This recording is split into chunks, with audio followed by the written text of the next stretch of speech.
اچھا، گیس کا انہوں نے بتایا کہ ان کو گیس پرابلم ہے اور اس کو سولو کرنے کے لیے، حل کرنے کے لیے دوا بھی استعمال کر رہی ہیں، تو بار بار ان کا وضو ٹوٹ جاتا ہے، تو کیا ایسا کر سکتی ہیں کہ یہ گیس کو روک کر اور نماز ادا کر لیں؟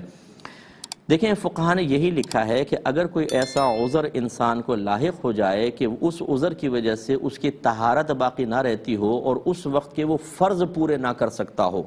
تو سب سے پہلے اس کو غور کرنا چاہیے کہ کوئی میں ہیلا کر کے کسی طریقے سے وقتی طور پہ عذر کو روک کر نماز ادا کر سکتا ہوں یا کر سکتی ہوں یا نہیں۔